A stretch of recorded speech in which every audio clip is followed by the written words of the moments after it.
Hey Shaun, how are you doing this morning? Morning, I'm all right. How are you? Yeah, good, good. I really appreciate you doing this for us today. I've been wanting to get to speak to you for quite a while, but with busy things happening and world world crisis, Well, it's, thanks. yeah, it's getting a little bit difficult. So again, I appreciate you taking the time. It's good of you to do it. My first question to you today, then, what were it initially that got you into being doing martial arts? Bullied at school. I think that's the case for a lot of kids. I was overweight, lacking in confidence. I was quite bright at school, but that sometimes draws attention to yourself. So yeah, I just got bullied at school, and I realised that I wasn't going to put up with it, but I wasn't really capable of dealing with the problem emotionally or physically. And you get this advice from your parents when you're little: stand up to the bullies. It's a good idea. It's wrong. It's a good idea if you've got fighting skills. So I did exactly what I was told to do, stood up to them, and I got a good idea for doing it. And I suddenly thought, I need more than just balls to do this. Yeah. So, yeah, I got bullied. I decided I need to do something about it. I lived up in North Yorkshire where the choices weren't that vast at that time, when I were a lad sort of thing. And so I found judo. I found a local judo school. I thought that'd be really good. Looked good. Watched it, quite liked it. I lasted 6 weeks. I'm not sure what that says about me. I lasted 6 weeks because the cute blonde girl in the corner I really quite liked threw my ass all over the shop, and obviously my ego took a beating as much as my body. Just one having that. Yeah. So from that point onwards, as a 12-year-old, judo was rubbish, obviously. So and then I then went and found a local karate school, and I started there, and I right enjoyed it. It was really good, and I did that up to first dan level. Mm-hmm. And I had a good time. The problem is, I'm not really built for karate as such.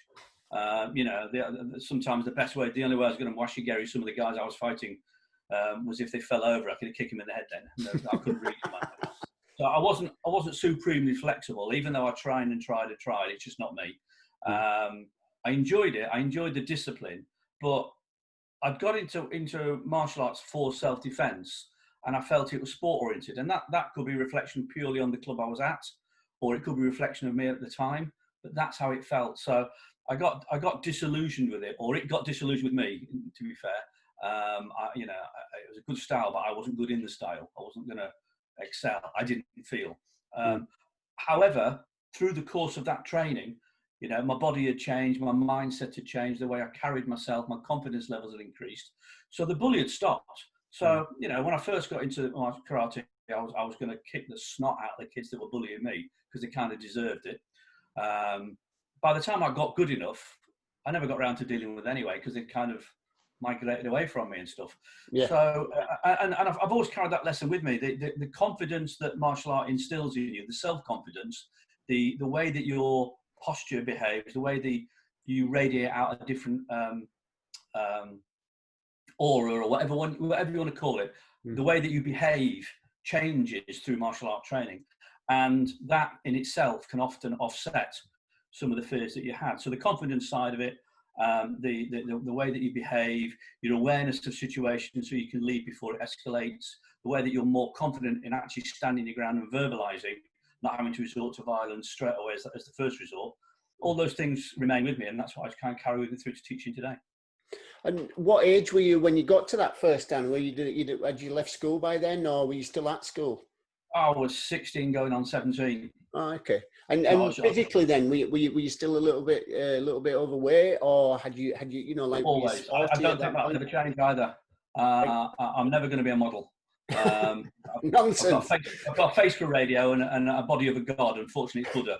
You can't have it all. I've always been chunky. I've never. I'm one of these things. People say, "Oh, you could go down the gym and you can do that." I said, I could, but I'd have to be unhappy with myself. And I think the thing that I've carried all the way through my martial arts is the fact that I've got friends who teach martial arts who are fitter than a butcher's dog. Their muscles, are well defined. Their bodies, they've got muscles in their sweat. Me, I've just got sweat. So, and I look at them, and I admire them, and I look at them, and I think, I really wish I could be like that. But I know the amount of work and dedication they put into that, and to maintain.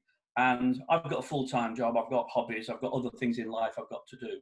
I don't have as much freedom as I'd like to have. And you know what? If I can do, my view now, if I can do what I can do, anybody can do it. I carry a lot of injuries through my job, my past jobs. I've got a lot of injuries that are coming back and haunting me. And probably like a lot of people, you know, certainly at my age and 40s and 50s and stuff, you know, I train like a 25-year-old. I get up like a 90-year-old. And your body's got a great way of when you wake up in the morning after a hard training session, your body goes, oh, do you remember that time when you got thrown out of an aeroplane? It went really badly wrong, parachuting. And I go, yeah. And your body goes, hello, do you remember? And I'm like, yeah, thanks for that. I needed that reminder. And I think the thing that I like about what we do is the fact that we can appeal to a much wider audience. My friends who are physically fit, and they are supremely fit, their students are all supremely fit. They all look like they've come off a poster for a health magazine. Although I admire that, and I wish I got the time and the dedication, I can do what I can do now. I can still do it. My teacher's 95, 96. He can still do it. I've got people who are older than me training. I've got people with body dysmorphia. I've got people with lacking confidence. I've got people who are overweight. And I want to attract that type of people. Where if I went to one of these classes where I walk in and they're all supremely fit and they're all doing like hundreds of press and squats, I'd look at it and go, I really want to do that, but I'm not sure I could do that at that stage. And I don't want people walking into my classroom and going, yeah, I love what you do, but I'm not sure I could do it. You know, I'm not 6'3", I'm 5'7" and a smidge. I'm square rather than tall. You know, I'm compressed, so it's all going the wrong way in the post-50s, isn't it? But you know, I like the fact that I've never been supremely fit compared to some of these other martial artists that I admire, but I've been able to carry on doing it, and I've just constantly done it all the way through, and it served me well, and that's all I've ever wanted out of martial arts. I think that's you touched on something good there. The fact that I like the idea that martial arts is accessible to everyone. It shouldn't be that you have to look like a gladiator to be able to do it. I think that's a problem with a lot of martial arts gyms. Not what you necessarily associate with Wing Chun, but certainly some of the things that happen, you know, like say kickboxing, mixed martial arts, and stuff like that. I believe those should be accessible. It's not like to do those things. There's something for everybody, and that's what I love about the world of martial arts. There is, you know, if you're going out buying a car, you might in this day and age want to buy a little city car, electric car. You might think that's great. But I wouldn't want to go driving up with a German Autobahn in it. At the same time, if I could afford and bought a top-of-the-range Ferrari, £200,000, 200-mile-an-hour car, I wouldn't want to go shopping in London Christmas Eve for a late-minute Christmas present in it because it's not appropriate. And there is something out there to suit every part in the market. And I see that in the world of martial arts. And to be fair, in the variety we see in Wing Chun, that's how it should be perceived nowadays. I think so. Also, you won't fancy parking a Lamborghini round by where I live. Let me tell you, I'm not sure how long that'd last. Yeah, I don't know. So after you'd done karate, then how did it develop, and how did you move into Wing Chun? Then what happened there? I think life is like traveling down a road where you come to a crossroads and you either turn left or you turn right. Some people always turn left and play safe. Some people turn right and take risks. And sometimes you come to that middle bit where something happens in your life where a decision has to be made, and you have to make that split-second decision which way you go. For me, my life's always been a bit turn right. It's always been a bit get to something. Something's occurred, and I've either been lucky or unlucky, depending on your perspective. But I've also been opportunist. So for me, what happened was I got disillusioned with the traditional karate, and as I say, that's not the style. That's me. It's just not what I wanted out of it. I went into what I suppose you'd class as kickboxing, but it was called full contact karate at the time. You know, when we used to wear the satin long trousers and the big foam Norwich style. Yeah. Kind of more Sammo Hung me than just. We'll go with it. You know, I like your analogy.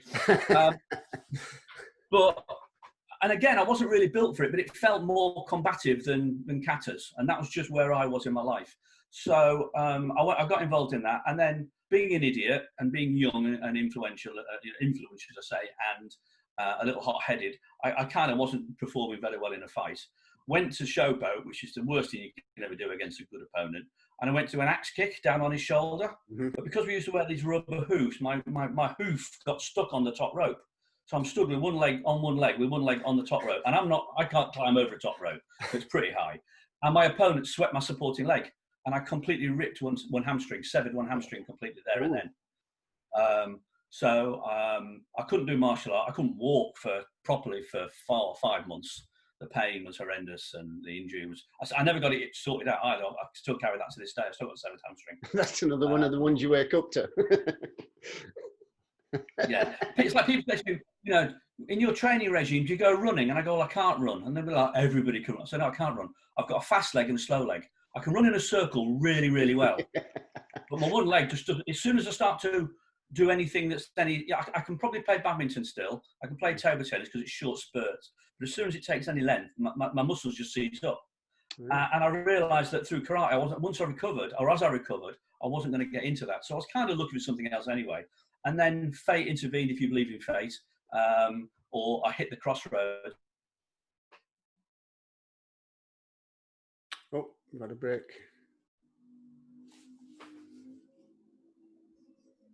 My mother died. My mother died when she was 39. So suddenly. Oh, just one moment, Shaun. I think we might be having a bit of a problem there, sir. You've frozen, son. Yeah, I froze. You were just telling us there, just prior to telling us about your mother there. Okay, so what changed from? So I'd injured my hamstring, and then fate intervened, and at the age of 18, my age obviously, my mother died. She was 39, and suddenly my world went upside down. I was booked to go to university. I was going to study architecture. Go figure. I was already got my place at university lined up, or I was on the path, should I say. And then all of a sudden, it all went wrong. I'd got nowhere to live. I'd got no income. I'd got nothing. And so I put my university on hold. I thought, I'll take a year out and I'll go traveling. So I actually decided to go to North Africa. So I went on a holiday for North Africa, still doing training, getting back into the swimming training because of my leg. And it was just one of these silly things where I was working out on the beach every morning before it got too hot, doing my training, just warming up, loosening up, doing a bit of stretching, not really knowing what my martial art direction was going to take because my leg was hindering my authentic karate or training karate properly. Was causing a problem. And there was a guy down the beach I noticed doing some kind of martial art, or a Chinese guy came up and he was like, what do you do? So I said, I do karate. And he was like, oh, okay, so do you want to work out together? And of course, working out with somebody else is always better than working out solo. So I said, yeah. So we started working out. And it became a bit of a bromancer kind of ridiculous thing where every day you'd turn up in the morning and training for about an hour and a half in the morning. And then it's like, as it started getting cooler in the afternoon, he'd come back up the beach and we'd train again. And he's like, well, what's your story? What are you up to? So I told him what had happened. And he said, well, why are you going back to the UK? Why didn't you come work out here? And I'm like, yeah, whatever. And he said, I work for a high-profile client who's got a security team looking for somebody to replace in the security team. I can get you into bodyguarding and security and stuff like this. And I'm like, yeah, fine, great. And every day it's like, I'm gonna sort this out for you. Said, yeah, fine. And come towards the end of the holiday, he was like, yeah, it's all sorted out. I've got you do you remember the old faxes? Remember faxes? Yeah. You must remember. Yeah, I'm right there with you. Yeah. Along with floppy disk and VHS. Yeah. So it turned up with this faxed contract in Arabic, and he's like, oh, you just got to sign on the bottom. Yeah. Timeshare in North Africa, and I bought 3 camels, sort of thing. So I was like, no. But again, just one of those little things where on an evening with a group of friends I'd made on the trip, one of the holiday reps, her boyfriend was a local solicitor. So as a laugh, I said, I'll give him that, have a laugh. And she came back and went, oh, it's genuine. Yeah, he knows the family. Yeah, it's a genuine contract. It's this, and this. I'm like, well, I'll either go back to the UK and do Sweet FA, or I'll give it a go. So I thought I'd give it a go. And that was the start of my work in security, really. Wow. Started off, they offered to train me, work me out and stuff like that. And then it turned out that the guy that I'd met on the beach had done Wing Chun. And so he was like my little introduction to it. So while I was doing close protection training, I stayed out there for 2 years till it all went wrong and I earned my money. It turned out that, he was going to practice with me and train with me. And he showed me what Wing Chun was. And I knew nothing about Wing Chun. As far as I was concerned with Wing Chun, Bruce Lee did it, so it's got to be good. Yeah. And, you know, the reason why you punch in such an odd fashion like that is so your handbag doesn't fall off because it's invented by a woman. That was my entire understanding of Wing Chun. That obviously must be it. Yeah, exactly. Don't lose your pearls or something, I don't know. I knew nothing. So, yeah, and that was my introduction. And I trained with him for all the time I was out there. I was well paid in the job I was doing. I got a reasonable amount of time off, and I got flights included back to the UK if I wanted it. So I then started researching Wing Chun in the UK because there was nothing really out there that I could find. And I started training with a couple of people on and off in the UK whenever I came back, and just kept it going, kept practicing and training, and it kind of evolved really. So I got into it by accident. I didn't really know what I was getting involved with. And the guys in the UK, where were they based? What were their background? Were they from a Chinese lineage, and who were those guys? Well, the first person and probably the most influential person, even though I didn't stay with them very long, was a guy called Brian Hook, which most people have never heard of. Right. Yeah. Brian Hook was based in Leeds. Brian was based in Leeds. Lovely guy, and I watched him doing his stuff, and I was just like, wow, this guy is just, you know, he's so fast. He's so it's like a whippet. Really, he was a skinny little whippet. I mean, it's very fit but very thin, not big built at all.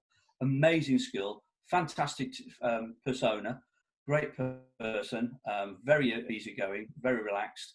And I started training with him. I met someone else first, and I was kind of introduced to Brian, but Brian was the first sort of guy. So I just took the opportunity to visit him whenever I could. And worked with him and made some really good friends at his little school. It was a tiny little school in a church hall in Leeds. He was training under Simon Lau at the time, teaching for Simon Lau. So I got introduced to Simon Lau in London, and then got the opportunity to go down to London and train at what was then his Albany Street headquarters in London. And through Simon Lau, I met people like James Sinclair, Waipo Tang, Anthony Chu, and Dan McKenzie, and all the guys at that point. I apologise if I missed any names. I apologise. All guys that were a lot more senior to me that had been around a while, that I could look at and go, wow, yeah, you know, you got some of the bigger lads like James and stuff like that, and some of the smaller in height and build like Waipo Tang and people. You look at them and just go, well, you know, that is amazing what they do and how they do it, and their openness was great. So yeah, Brian Hook was kind of my introduction properly to the Wing Chun scene, but I just didn't appreciate it. That was a problem. For me, you know, working in close protection. I'll tell you a story about the introduction to Wing Chun, really. Excuse me. So I met this Chinese guy on the beach, and he was, oh, so what do you do? And I said, oh, I do karate. And he kind of went, oh, bless. What do you mean, bless? You know, and he was like, look, I'm not being disrespectful to the style you do, but you're now working in a close protection environment. You know, you're going to be carrying a firearm. You don't need karate. So I said, like, okay. So he was like, well, let me give an example. So he said, well, you know, if you're out with your principal and a threat doesn't presents itself at distance, you know, you're gonna draw a weapon. You're not going to go into hand-to-hand combat. That's not what you're paid to do. It's not fair enough. He said, if the threat doesn't present itself and it gets really close, by the time they're really close, your karate, which is kind of what I'd class as long range now, doesn't work. They're too close to you. So I said, no, you know, I could deal with that. You know, arrogant 18-year-old that I am, I can deal with that. And so he said, oh, go on then. So he said, look, you know, go for your weapon. So I said, okay. So I went for a weapon, and within about the moment I flinched, he punched me on the nose. And I was like, okay. And the lesson that you learn out of these things is when somebody can do that, you don't say to them, I bet you can't do that again. So 2 punches on the nose later, I'm like, there's something in this. And he said to me, like, you know, try it on me. And of course, he went for his gun. I went to do a traditional karate move. So I wasn't a free thinker. Yeah, I wasn't a free thinker. I was still indoctrinated I was still learning and not really personally developing that stage. I was still like, follow the way. And that's just how I felt it was the right way to train. And of course, it failed miserably. You know, I got a 9mm pointing at the middle of my forehead before my foot was off the ground. And I was like, okay. So I went and changed my shorts, came back, and I thought, you know what? I'll give this a go. And yeah, that was really how I started Wing Chun, was just that moment when I suddenly thought there's something to this. And I was like, show me this, show me that. And he wasn't a teacher. He didn't claim to be a teacher. He was very highly experienced in himself, but he wasn't a teacher. but he sort of shared with me. I'm going to, you know, he would hated me to ever said he taught me. Yeah. I think in that kind of range, I don't think there's many things that could compete with Wing Chun for effectiveness over this, like, and that's what I breathing felt. on each other distance.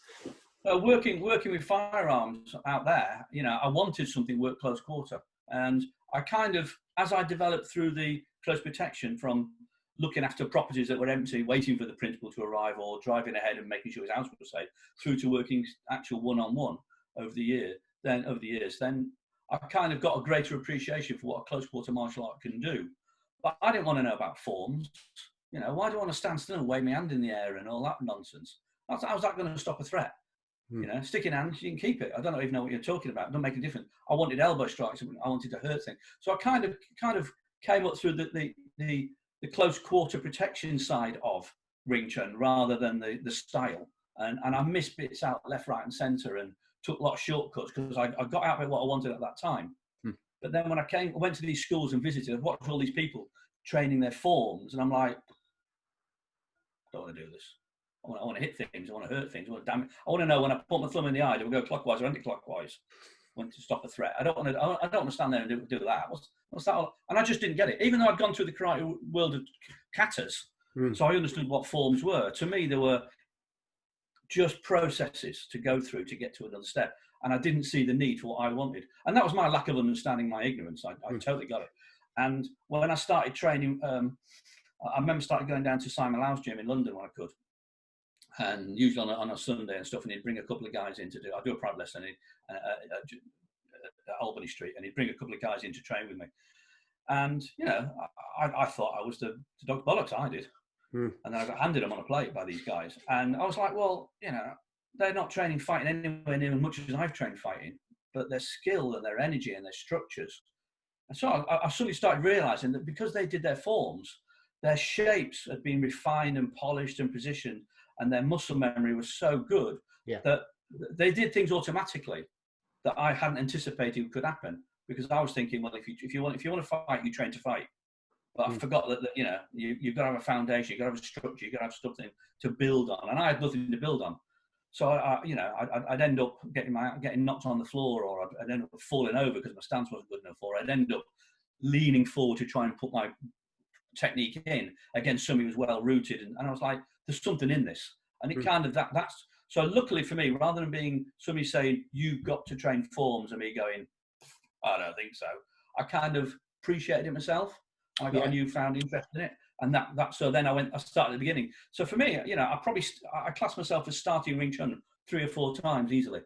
I can relate to that, actually. I started at the beginning again, and do you know what? It did me no harm at all.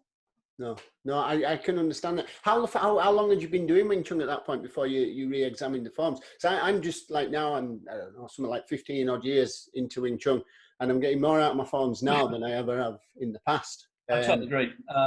You know, and you know, obviously with this COVID scenario, we've all closed our classes. I mean, I'm lucky; I don't teach for a living, so it's the knock-on effect. Is nominal, absolutely nominal. You know, in fact, I've saved travelling, I've saved mileage, I've saved time, and I've got a really good I've got a very small school because I've never done it for a living. It's always been a passion and not a living or an income or anything. I've never earned money out of teaching personally. I've never taken money out of the class. So COVID's not really affected me. But one of the really good things that have come out of it, or several things have come out of it. The first is the fact that all my students have carried on paying. They pay a monthly subscription. They've kept on paying it so they can train online, which has kept the whole thing ticking over and working out well. But the reason I mention it is the fact that because we're now teaching online, which is something I've always resisted. Of people like, how do you teach? I mean, I struggle to teach online now. Teaching in a 2D environment, when I'm having to explain everything, it looks like this, you've got to do it like that, and I've got no partner and people can't walk around me. It's a challenge. But I've rediscovered forms again, because obviously forms are one of the things that you can teach well online, because there's no interaction needed.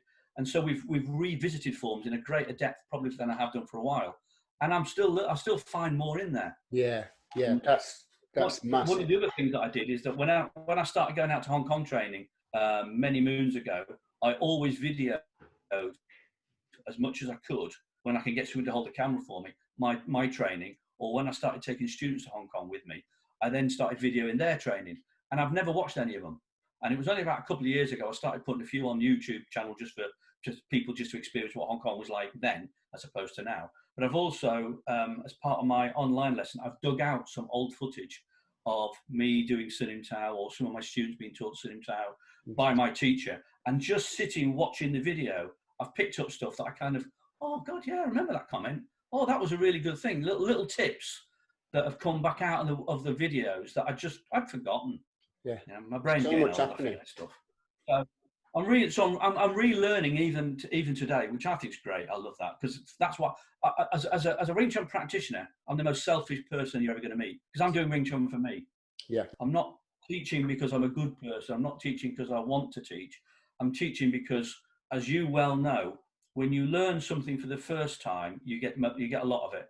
When you teach it, you relearn it for a second time. And teaching is great. You get 25 examples of what not to do, and then some great examples of how to do. And you self-correct yourself when you see the things that people are doing wrong to make sure that they see you doing it right. So teaching is a learning process anyway. And that's why I teach. That's why I teach. I also, and the other reason why I teach, and I might as well put it out there, is because I'm selfish and don't let anybody think any different. Is that when I was teaching a class, I could ring up my teacher in Hong Kong and go, look, do you want to come across and do a seminar in the UK? Charge all my students X amount, cover all his flight, cover his accommodation, cover his food. He would come and teach. He'd stay at my house. I'd get 3 days worth of private lessons for nothing. Job good 'un. Yeah. My teacher Alan he's always done that with Wing Chun guys, with wrestlers, and all kinds of things. It really is fantastic for your own personal development. I don't think there's a better way. I always saw that as a win-win-win. Everyone involved with that is winning. Like your guys are getting good seminars. You're getting that. Your teacher's getting this. Brilliant. So to that end, then, could you go into how you met your teacher and your first travels to Hong Kong? How did all that come about then? Again, just one of those things. He started coming across. So after training with Simon Lau for a while, and I started running a class for Simon Lau for a while. Simon Lau got his full-time headquarters, and to be fair, he was focused very much on that. Kind of in the Midlands where I'd settled, I was kind of just out in the ether somewhere and a bit lost. And I started going back to see Brian Hook, and I went to see Brian Hook a couple of times, training, chatting with him and stuff like that. I went to his house and things. Lovely guy. And then one day I turned up at his school unannounced, and he was really cagey and was really off. Not funny with me, just, oh yeah, we don't quite do things like that anymore. Okay. And he'd met Sam Kwok, and Sam Kwok had obviously showed him different ways of doing stuff and things like that. And I think Brian thought I was still training under Simon Lau, and not that there was any issue, but he was a bit like, I don't want to influence you another way and stuff like that. We started chatting, and I explained that I was a bit, I was looking at the market and seeing what was out there, and just trying to expand my own personal knowledge, see what was going on. And Brian showed me a few things. I was like, oh, that's quite interesting. By this time, I'd got about 3 or 4 schools, so I was like quite busy on a night anyway. But Brian said, I'll try and introduce you to Sam if you want. And I said, look, I'm always going to meet people. I always want to meet people. I always want to get introduced to any Wing Chun people I can, because everybody's got some good stuff. And it's good to make friends. It's easy to make enemies, hard to make friends. So it'd be nice to sort of, meet this guy and chat.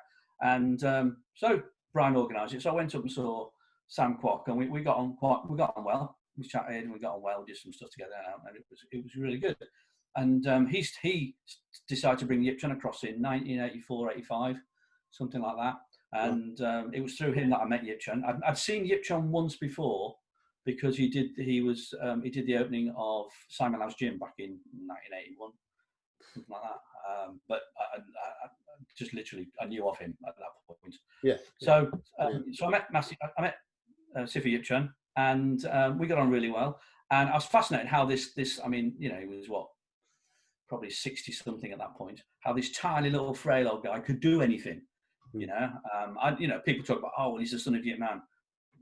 Doesn't matter who his father is. It's who he is, how he behaves, and what he can do, as far as I'm concerned. He's having to do it.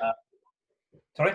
I say he's having to do it. It doesn't matter who your father is. You're stood there. It's irrelevant, you know. And you know, some people will go, he doesn't do it traditionally, or he does traditionally, or there's always this line around. I don't care. Yeah. I don't care. It's going to show me something that's going to benefit me and treat me well. I'm all right with it. I got no issue. And I was just fascinated by this guy. So I literally, every seminar that he did, I went to, but it didn't matter if it was Newcastle, Leeds, Stoke-on-Trent, Birmingham, you know, my class, whatever. And I was always sat at the front of the stage. So eventually, when he's looking for a pair of hands, he was like, "Oh, you'll do." So I was often one of the people he'd use to demonstrate on, or, you know, punch in the mouth or throw on the floor or whatever he did. And over a period of time, you know, I'd like to say we became friends. He certainly recognised me and you know, "Oh, Shaun, you brilliant." Oh, that must have felt fantastic, though, eh? It was brilliant, because he was, you know, he didn't have to do that. He could have, you know, one of the things that I admire about him is that when he goes to do a seminar, he will just say to anybody, right, who wants to do Shiso? Anyone want to feel the hand? And he'll do it with 4 or 5 people. I've trained with other styles and some Wing Chun people at seminars and things, and they've always used their own students. But he never does. He just who wants to have a go, volunteer somebody, up you get. And I like that. You know, it's not. It's like there's no fear there. It's just like he's confident within himself, and he was really open and good with me. So that's how I got to meet him. Between sort of like 85 and 89, he probably came to my schools twice a year. Did 2 or 3 seminars at a time. Stayed at my home. Staying at home, you'd think would be a really good thing, wouldn't you? Yeah, you're nervous when he's in your house and you're thinking, "Ooh." Well, I'll tell you some anecdotes. I got him a hotel right out in not far from where I lived, out in the countryside, beautiful country hotel. So I went and had breakfast with him in the morning, on the first morning. So I knock on the door. He opens the door, punches me in the arm, gives me a dead arm. He says, "I haven't slept. It's too quiet." Because of course he lives in Hong Kong. So I had to move him into Birmingham City Centre to get a hotel because he couldn't sleep. So I thought I was doing a good thing getting this beautiful country house. He wanted this inner city hotel. But his only stipulation is it had to have a bath, because Hong Kong flats don't have baths, they have showers. They have no bath.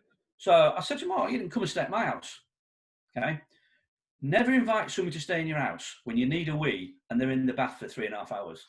Because honestly, I had to go use the neighbours. I was like,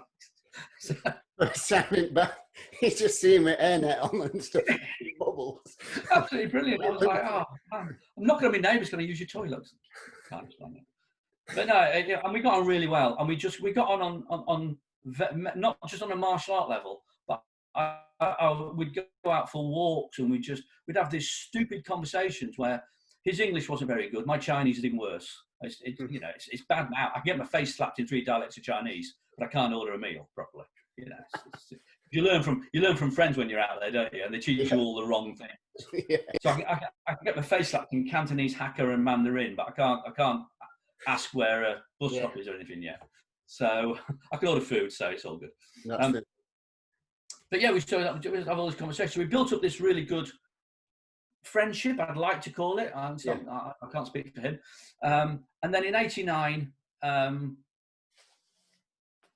he did a seminar at my place, and then afterwards we were chatting about what was said and what was done and stuff like that. And I'd done some Shiso with him for demonstration, and he kind of went, "Yeah, you're still quite stiff. After all this time, you're still quite rigid."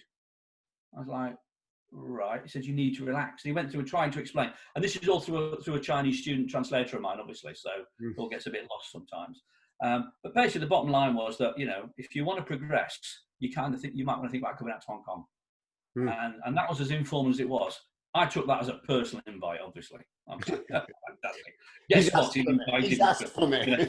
Yeah, exactly. Yeah, he's requested my presence. You can imagine me turning up his flat on the first day, knocking on the door, and him going, "Oh, crap."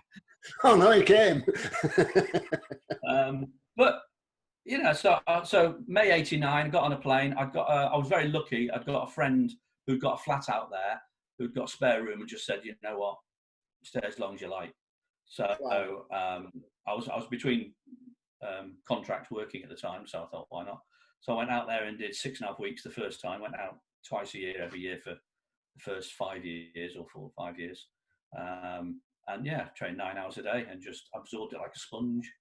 And how did the training break down in those days? Was it like form in the morning and different things in It the was very afternoon? informal, and that informality has caused me some problems in the, you know, when teaching as well, because it would be like I'd get there, I'd get there.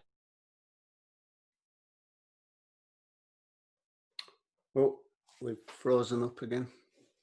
There'd be no translator, so it'd be forms, it'd be drills, might be a bit of wooden dummy. Never picked up the knives, never picked up the pole. Did the knives later on at the Wing Chun Knowledge Association and the pole. Couldn't do the pole in Hong Kong because if I'd have picked a full pole up, I'd have killed his next door neighbours. You know, the flat was smaller than the 9-foot pole in a 6-foot so room. yeah, exactly. They're tiny. Honestly, I'm trying to explain to my students that his flat is smaller than my garage in its entirety. Wow. You know, and that's just what government housing is for a lot of people. Yeah. So, you know, literally I was training between the double bed where him and his wife sleep, the bunk beds where his kids were sleeping in the same room, the settee was there, the TV was there, and we're training in the centre. You're in the middle. Wow. Yeah, and he wouldn't put the air conditioning on because it's way too expensive. So he put the fan on so it'd blow the hot air on my head. Wow. And that was just him? Yeah. Wow. And then lunchtimes, a student might turn up, but might not. So again, after lunch, it might be just sticking hands, and we'd explore sticking hands in lots of ways. We didn't really cover Dan Chi Sao, but sticking, rolling, gung lick energy, sung lick softness, structures, positions, how to redirect force, and bits and bobs like that. Dummy as well. And then on the evening, for the last three hours, he'd bring students would turn up left, right, and centre, and we'd do sticking hands and contact training. And the thing that I liked about him is that he said, you know, I just didn't remember him saying to me something like, you know, you're 20 something, I'm 60 something, you know, I can't teach you to fight. I'm not a fighter, I'm a technician, you know, I can't teach you to fight. So I'm not going to tell you how to apply your technique. I'm going to spend all my time making sure that your technique that you use is sharp and crisp and structured and uses the bones and the muscles in the right line, get all the energy redirection down to the ground and teach you how to be better for you, and then how you apply it's entirely up to yourself. So there was no sort of, you know, if a punch comes, you do this, and if another one, you do that. We never went into that sort of stuff because he said basically his analogy that he used for me was that Wing Chun is like a Swiss Army knife. You open up the appropriate tool, and as long as you know how to use that tool properly, that's what matters. Yeah. You know, the analogy I always say to my students is if all you hold in your hand is a hammer, everything looks like a nail. Yeah, this is good. Yeah. But if you understand your toolkit and you know how each one works, how you use them is up to yourself. Yeah, the mechanic, it sounds like he was working on the actual mechanics of your movements rather than, you know, giving you a specific, if someone comes and does, I always, myself, because obviously there are places where they'll say, oh, if someone attacks you in this way, you must do this back to them. But then I always think if that's the mindset, then what if someone attacks you in a way that you haven't been trained for? You know, if someone attacks you with the other arm or something or whatever it is. Yeah, I totally agree. This is the argument, well, not the argument, this is the debate I've always had when people go, oh yeah, but you know, you've only trained Wing Chun, you can't count your karate, it's too long ago. And I totally agree with that. I've forgotten more than I ever learned. So I only know Wing Chun. That's it. That's what I do. So people go, oh yeah, but you know, don't you think you should learn a bit of judo in case you get attacked by a judo guy? And I'm like, well, I could spend a year doing judo, a year doing karate, a year doing taekwondo, and an MMA guy picks on me, and what am I going to do? I don't know what he does, or a taekwondo. You know, people are people. They've got 2 arms and 2 legs. The way I look at it, and this is, I guess, this is the benefit. I've done a lot of close protection training outside of Wing Chun. I've done a lot of unarmed combat training with people around the CP world to see what's out there. And all the good people around the planet, regardless of style, have always had the same approach. You know, for you to be vertical, you need to be on 1 or 2 legs. So I'm going to break your knees. For you to see me, to hit me, you've got to see me. So I'm going to take your eyes out. And if I stop your breathing, you know, not dying becomes a higher priority than punching me in the mouth. And that's what my Wing Chun's always been. So, you know, aim for the knees, aim for the eyes, aim for the throat, punch him on the, you know, all this about, you know, you got to have a really good punch and you got to learn to punch him.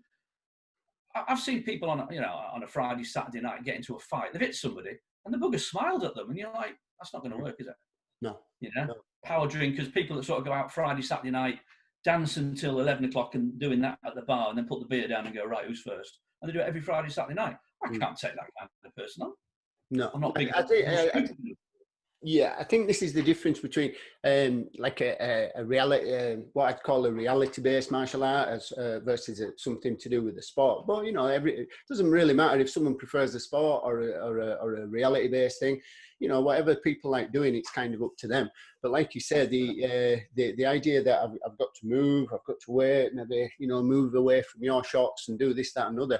That's obviously not what's in Wing Chun. Wing Chun is to get there, get it done, and to try and finish it in as little time as possible.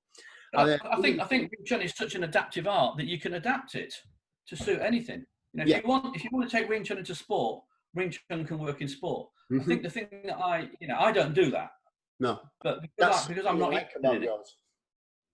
You know, I'm not interested in the sport. I don't like rules. Rules are inhibitors to me. But that's my background. That's not me writing everybody else is wrong or anything like that. That's my background. My background was always close protection. My rule in close protection is if I can't stop somebody within 15 seconds, the good chances are either I'm going to get hurt or the person that I'm looking after is going to get taken away because I've been engaging a third party. Probably where I was working, kidnapping, murder, attacks, all that sort of stuff was very common. You know, and working in the CP world, you know, the adage "dead clients don't pay" was very real. Yeah, I dare say. The other one, "death is nature's way of telling you you're screwed up," also applied. So, you know, I wasn't paid to fight somebody else. You know, I wasn't paid to fight anybody else. I wasn't paid to fight anybody. In fact, you know, in the true CP world, if I grabbed my principal and ran, if I was getting battered on the back of the head as I ran, that's what I was getting paid for. Yeah, I kind of didn't want it to get to that stage. And again, this is where martial arts training, I think, really came to the forefront, because martial arts and close protection have got a lot more in common than you think it has. Because through martial art training, and you'll know this yourself through yourself and your students and friends, through martial art training, you become much more aware of body language and threat perception. Absolutely. So you can be out in a restaurant, out in a pub with your friends, and you, way before a fight starts or something kicks off in the corner, you're already clocking it and going, that's going to kick off in 2 or 3 minutes. You know what? Let's move off over here. Yeah. And you see the threat before it gets to you. And the greatest skill in close protection is to make sure that the principal and the threat never come face to face. So if I was good at my job, not because I had to deal with a lot of shit, but because I made sure that I did a lot of advanced planning and threatening so that the threat never got anywhere near. I changed their routines. I made sure they didn't leave at the same time every day, didn't use the same vehicle, didn't take the same route. Yeah. So I made it very difficult for the threat to meet the problem because I did what, you know, a risk analysis and a threat analysis and all that sort of stuff. And I do the same in martial arts. You know, go out to a club, you know, you go out for a restaurant or you go out to a bar or something. I don't drink coffee. I only drink coffee, but you know, nevertheless, still go out with my mates and socialise. And you see it escalating. And you know what? There's another bar. There's another night. There's another place. Because I don't know that there's one of them or there's 5 of them. I don't know if it's a gang problem or a personal problem. And I don't know why that person's staring at me. But for whatever reason, they don't like me. And you know what? There are other places to be. Rather than let this guy escalate, build up, build his confidence, come across with his gang and square off with somebody, I'd rather walk away. Yeah. Yeah. You know, I've been shot once, stabbed twice, I bleed, red is not my colour, don't like it. It don't look good in red. Just don't go with my eyes. So in the work as well, I know you've worked with some pretty interesting people in the close protection world. Are you able to shed some light on that and give us a few little names on people you've worked with? No. Not if I ever want to work again. No, I've been very lucky. I have been very lucky. And most of the people I've worked with are unknown people you'd never heard of. Yeah. You know, for me, there are some, I have been offered some quite high profile clients in the past, and I've actually turned it down. All right. Because there's an element of fame where people who are personalities want to be seen, not being seen. I mean, I'll give you an example, and no disrespect to anybody, but when Madonna went jogging in Hyde Park with 15 bodyguards, that wasn't her in hiding. No. That wasn't low profile. No. And I've always done low profile. I tend to work in what they call the grey man syndrome, which is the person in the background you don't take any notice of, because that's what I want to be. You know, it's like if you watch the royal family or the prime minister or any place in the country, a lot of people have close protection people that look like their secretary or their businessman next to them. They're not stood there like Trump's bodyguards, for example, they take a different view. They are high profile. I always work low profile. So I didn't want to work for high profile clients at the same time necessarily. So I was businessmen and stuff like that. Through the martial arts, I have done stuff at shows and martial art personalities. And that's really purely because of the martial art background on my CV. And it's given me a common thread, because there's nothing worse than if you've got to drive 2.5 hours with a principal and you've got nothing to talk about at all, and they're just sitting in the back like this. You need to be able to engage them in intelligent conversation if they choose to. And therefore having things in common is always good. So the martial art opened up doors. There's no two ways about it. And, you know, I've worked on martial arts shows around the country, well, around the world and stuff like that. And people always said, you know, when you get high profile martial artists, why do you need bodyguards? Well, let me give you a silly scenario. So you're working with a high profile martial artist, martial art film star, if you want to call them that. You know, if they're walking down towards the stage to do a demonstration and somebody leaps out the audience and goes like this and they turn around and punch them, the headlines are martial arts superstar punches autograph hunter. Never going to do any good. At the same time, if that person does leap out and try and punch him in the head, martial arts superstar beaten up by nobody, he's not going to do their film career very good anyway. Why even take the risk? You know, and they're often contracted in the middle of doing film work or whatever. They can't go to work with a black eye. So, you know, they just want they want comfort like anybody else. And it's not, people think it's OTT, but if you can just give them a bit of comfort, you know, they're not going to be able to drive. If they come all the way from America or Hong Kong or whatever, they're not going to be able to drive themselves around the country. So you drive them, you look after them, you sort out their accommodation, you sort out their meals, you know, you give them time to just be themselves and not have people clamoring at them. Take to places they're not going to get recognised and stuff, and then make sure in a venue they're safe and secure, and that, you know, people don't nip in their dressing room and nick their toiletries or whatever. Who knows? Have you trained much with some of the people you mentioned? Were they into doing any exchanges or anything like that, or were they like out of the car into the hotel, back to the place? Not really. I've been punched in the mouth by Jackie Chan and kicked on the top of the head with a scorpion kick by Cynthia Rothrock. I've been roundhouse. There's not many can say that. I've been dragged into doing when they've done shows. They've kind of gone, oh, will you be my partner then? Because if I'm there anyway. So I've been quite fortunate and stuff like that. But I've not had a lot of time to train with them, because we tend to be the airport, hotel, venue, hotel, airport. Bit like when I'm working with a private client. You know, people go, must be fantastic, go to all these countries. I see a car, an airport, and a hotel. Yeah, it's the same with seminars, right? When you teach seminars abroad, everyone thinks it must be brilliant. You went to Thailand, but like you say, you're on a plane, you're in a hotel, you're at the thing, you come back, you're tired, you go to sleep, and then you come home. You don't really see anything. Yeah, exactly. When I'm doing seminars, it's people like, as you say, people go, oh, it must be great. And I go, well, nobody's going to pay you. If I'm taking time off my work and I'm going to do a seminar, nobody's going to pay me for 5 days to teach for one. You go, 1 day seminar, 1 day hotel, flight home, thank you. You don't get that much. You'll know that. I bet this happens a lot. If you, a thing I found, if you teach a seminar and then you go for food afterwards, people might ask you a question about just a day-to-day life thing, and then everyone stops and looks at your response like you're gonna have something clever to say. Don't they? Like, I can teach you certain things, but I don't know. I think people. It is quite funny. They literally hang on every word. I've got nothing clever to say. I'm sorry. So I was going to ask you, the way you teach is very, very, very structured, and you have you don't do gradings per se, but you have assessments and you have a syllabus. I think that's really important. I know some schools don't have that, but for me personally, and I didn't when I first started. I think so. What happened was when I first started, I'd gone through the karate regime. That's structured. Oh. Yeah, it was very structured. And so when I went to Hong Kong particularly, and I found that the guys that I was training with, there was no syllabus whatsoever. You just trained. When you were doing Sun Tao, Chung Kyu, Buji, whatever, and Sifu saw that you were doing it quite well, he'd teach you the next thing. But there was no time allotted to it. It was just when you were ready. So I thought, this is great. No belts either. No sashes, no belts, no t-shirts.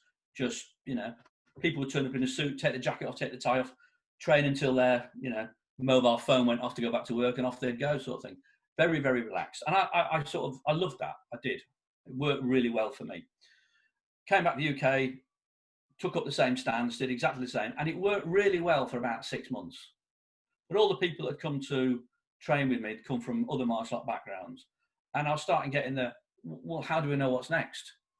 And how do we know what we should be training? And I was like, so what seemed to work because Hong Kong, British Colony was a city, not a country, it was a city. So I'm now teaching in a country where people come from more distances. And in Hong Kong, when your teacher says to you, you can go teach, if you ask me to go teach his class, I could walk in as a Westerner and they'd go, who the hell are you? Oh, Sifu said for me to take the class. Okay. And they wouldn't question it because he'd said it was good enough. Here, it's like, what belt are you? Well, what grade are you? Well, what colour belt you got on? Where's your certificates? It's a very different type of approach over here. So what worked for 6 months then started to fail. People wanted to know what the structure was and how we were going. And I realised that there had to be a middle ground somewhere between nothing and this formal set out. So I sat down and over about a year, broke the Wing Chun system down into what I felt was a logical step-by-step thing that you could follow, that would give you foundation, build up, develop it, add skills. Because a lot of people going, I get people going, yeah, I know Sun Tao and Chung Kyu. So great, I asked them to do a technique, couldn't do it because they knew the form, but they couldn't apply the form. Yeah. So to me, when you break Wing Chun down, let's say Sun Tao, Chung Kyu, Buji, Sun Tao is a level of which there is a form. Chung Kyu is a level of movement and skill of which there is a form. Buji is a level of movement of which the form. The form is the nucleus, but it's when somebody says they know Sun Tao, I kind of assume they know how to apply Tan, Bong, all the techniques. Not I know how to stand in front of a mirror and do that. Because that's not, that to me is just the small grain. That's the seed of which we grow everything from. So I broke the system down into part form, part drills, part exercise, part solo, part partner drills, part working on the wall bag, part, and just broke it down that way. Took it to Hong Kong and refined it a little bit and took some advice. To be fair, ignored some advice as well because I'm stubborn like that. And Sifu's we've always gotten well because I've challenged him, not just gone, oh yeah, Sifu, whatever. And he's always been happy with that. He's always liked the fact that I challenge him, where a lot of other people may go, if their top master says something, they just do it because that's the way, and that isn't the way at all. Question it. And we disagree on certain things, and we have a different perspective on certain things. And he's happy with that. So he helped me refine it, so much so that some of my Kung Fu brothers actually asked if they could have the copy of it, and they followed that as well. But it's not. There's no belt, no piece of paper attached to it. It's just a level, and what it allows me to do is to put this out in front of students. Go, look, this is what you're going to cover as a basic stuff over the next 3 months. There's going to be a lot of drilling and stuff that's not on that form, but that's a basic, and I'm going to test you on it at the end of it, because but when we do a test, I class it as an assessment, not as a grade. A grade to me is a pass or fail, piece of paper, badge of honor type thing, which works for a lot of styles. It works for a lot of people in Wing Chun actually, and it's not to say that I don't believe it's wrong. I believe it's wrong for me. Yeah. What works for me is the fact that we have this training. We use the what you call an assessment syllabus as our training syllabus, so it gives us an idea. So that I'm very lucky. I've now got 25. I say I've got 25. Our association's got 25 schools around the country. They all follow exactly the same process. So that it gives structure, because the difficult thing is trying to keep that some level of conformity through your teaching. For example, in Hong Kong, when Sifu teaches Sun Im Tao, at the end of Sun Im Tao, he might finish with 3 punches on a Tuesday. He might do another class. He might finish with 5 punches. And he might do chain punches at the end of the Sun Im Tao another night, because that's how he feels. And, you know, numerically, it makes a difference. People argue about the numbers that you do. You know, oh, I was watching so-and-so and they did 4 Tarn Saos in Sun Im Tao, where we do 3. And, yeah. And people get anal about the wrong things. Yeah. I remember, I'll give you another anecdote. I remember going about 1990 in Sifu's flat, and he said, "Do you want to see the original 8mm movie of Yip Man?" Hell yeah. So he gets a projector out, gets the tape out, because him and his brother had custody of it at the time. And of course it's unedited, and it's got all the, because it was on a cine film, you can't overwrite it, so it's got all the bits where Yip Man paused and changed. It was really fascinating to watch. And he showed me Chum Kiu. I just finished doing Chum Kiu in his flat. So when I did Chum Kiu with him, you know, in the second section, you do the stepping bong sound. Yeah. So you go 1, 2, 3, cover back. Fine. So I'm watching the Yip Man movie, and I'm like, he does 4. He steps 4 bong sounds. So I'm looking at, I'm going, do I ask why or not? Should I? So Sifu, I said, you know, you've just taught me gone through Chum Kiu with me. Yeah. You did 3 stepping bong sounds. So he went, yeah. I said, but Yip Man did 4. He went, oh yeah, his flat was bigger. And that were it. Yeah. Sole purpose. Yeah. You know, and they're not bothered numerically. Numbers don't matter. You've got more time to do. If you're doing Sun Im Tao and you want to do 5 rather than 3 or whatever the number you choose is, do more. The problem I had with teaching is that, and I don't know if it's a Western thing, I didn't find it in Hong Kong so much, although I haven't taught much out there, I suppose, is that people want, it's black or white. Is it 3 or is it 5? Do I do 3? And the problem is, if I had the same attitude, it wouldn't matter across the board. But when you're teaching in a class, you want everybody to be doing the same thing. Yeah. So I kind of standardized it, not because it's right. So when we do Sun Im Tao, we finish with 3 punches. When we do Chum Kiu, we finish with 4 punches. When we do Beauty, we do it 5. That's not the way. It's just the way I adopt it, so that all of my students will be learning the same thing, with the proviso that they understand that numbers don't matter. Right. That's part of what prompted the training syllabus to have some level of conformity, right. So I can maintain a standard throughout the group. And it meant that if like the schools in Wales or whatever they are teaching, they've got something to work to. So if they want me to come and assess, and I tend to only do the assessments where I can, because marking your own homework's not great. So even when I assess in my own class, I bring 4 or 5 others in to sit and watch the assessment at the same time. Ah, that's great. Yeah. I use the word assessment because it's not a pass or fail. So I suppose going back on the question about assessments, we don't do a pass or fail, because we sort of pre-assess them about 3 or 4 weeks before the date they've all been given to demonstrate it on. If they're not good at that point, they're told they're not ready. Don't bother doing it. It's a fixed cost regardless of what level they're doing. It never doesn't escalate like I experienced in karate, where I don't know, my yellow belt was probably about 10 quid, but my black belt was 75 quid. I have heard of this type of thing happening. Yeah.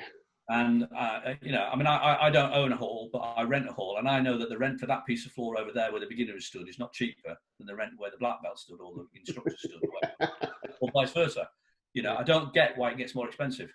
In fact, logically, and maybe this is just me being a northerner, but logically, a yellow belt should have been £75 and a black belt should have been 10 quid, because I spent that much money getting there. Yeah, well, there's that as but well. Of course, it's held there like the golden carrot of, you know. So my costs are fixed across the board regardless, because my time is the same and effort's the same.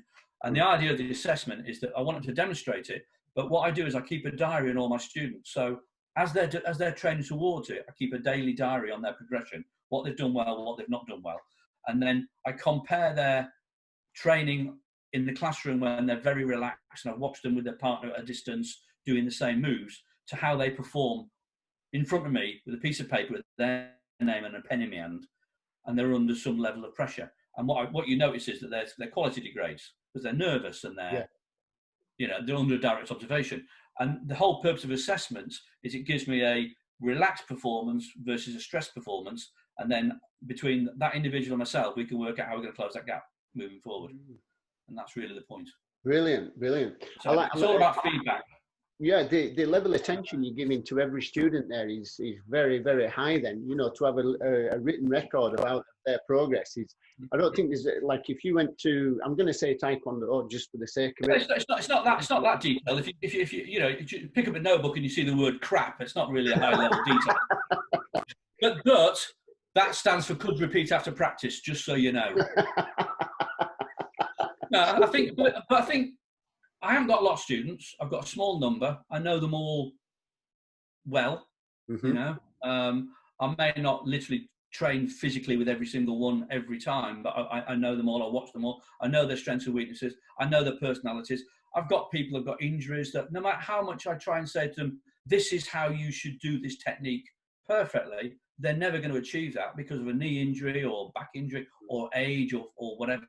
And we're always having to adapt it anyway. So you get to, and you'll be the same. You know your guys. You know their strengths and weaknesses. If you know, so when you see them perform under a grading or whatever format that other schools have, when you watch your students, you look at them and go, "We didn't do that last week. We didn't do that last. What the hell are they doing? What's that?" You know that what they're capable of, but then you see how they perform on the day, and you know that the performance under a grading, examination, assessment, one-on-one, whatever you want to call it, they're always going to degrade through nerves. You know, I've seen people stand there and they go, "Right, can you show me this?" And you just know their brain has melted into their wellies because they're like, yeah. You kind of want to stand there and go, you know, you want to help. But once they start, they get it because you don't let people go who aren't ready. So we pre-assess them. If they're not ready, they don't do it. If they've already done it or they're very, very close, I'll give them feedback. In the next 3 weeks, you kind of need to polish that, and that. And the other thing that scares the hell out of my students is that every assessment has an essay attached to it. Write me an essay on. And they look at you and go, yeah, I get a written essay. Brilliant. So write me an essay on the centre line, write me an essay on Sun Im Tao, write me an essay on punching, write me an essay on the mechanics of kicking, write me an essay. And at first they were all like, do what? And I go, well, every single person who walks in my door is a potential instructor in years' time. I don't want to wait till their skill level has accumulated to find out their knowledge level of ability to explain things isn't there. Let's do it now. And let's keep a copy of that so that 3 years down the line, when I give it back to them and go, or they look it up themselves and go, you know, did I write that? Shit, I could have done that 10 times better. Wow, yeah. But that's how my book came about. My book, sorry, that's not meant to be a promo, I apologise. Shameless promo. No, shameless, but my first book came about purely and simply because when I was training at Sifu's home, it was about an hour's underground ride, ferry ride, and then bus ride back to the flat that I was staying at.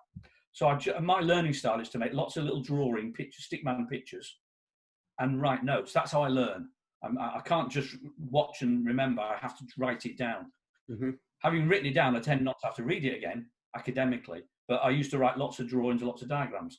So I'd have massive notebooks that over 6.5 weeks, twice a year for 4 or 5 years, and then at least once a year every year since.